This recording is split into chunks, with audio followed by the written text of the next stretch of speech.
So again, we have to grow with the times. Even as a church, we have to grow with the times. The world is forever evolving out there, outside the door. So many other things in our lives have been upgraded and updated. We don't necessarily, do we drive the same cars from that first car you had? It may be the same make, but it's not the same model. Do we still use the same cell phones? Oh, wait a minute. You have a cell phone? You mean to tell me that you changed? You upgraded? Oh, okay. Look at how you look today. The hair is a little different than it used to be. Or it's not there anymore. So you changed. So what I'm saying is we have to be careful to give each other a break. We have to be so careful to extend the type of grace and mercy that God extends to us, because God knows that we're always changing. We change up on God all the time. So that's good, that's good. So when we look at, let's look at the money on the chart. So we have 4 different generations that we divided ourselves in: Traditionalist, Baby Boomers, Generation X, and Millennials. Let's look at how the Traditionalists deal with money. The chart says that Traditionalists, they put it away. They pay cash for things, and they save, save, save. So group number 1, you pay cash for everything and you save. That's what the Traditionalists, that generation, does. Baby Boomers, when it comes to money, you know what you do, group number 2? You buy now and pay later. So grandmama is saying, baby, you need to save. And you're saying, oh, grandma, I'll buy it now and pay for it later. Generation X, group number 3, you are cautious and conservative. And you save, save, save. Okay?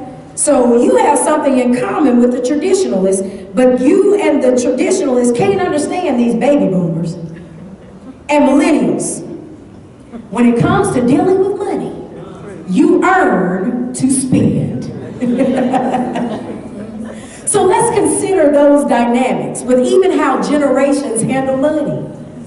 You know, we're in the church. We're trying to be intergenerational. This means that when we have a church meeting, if you have people who represent these 4 generations, some of them are going to say, Pastor, we don't need to make any purchases. What we need to do, Pastor, is we need to save, Pastor. We need to save. Put it away. We need to save. So that's the Traditionalist in the church meeting. Well, if you're a baby boomer, if you have that one in the church meeting, these are the different generations. We're products of our generation. Where the baby boomers are going to say, you know what, Pastor? Let's just go ahead and buy it. We'll take care of it later. We'll pay for it later.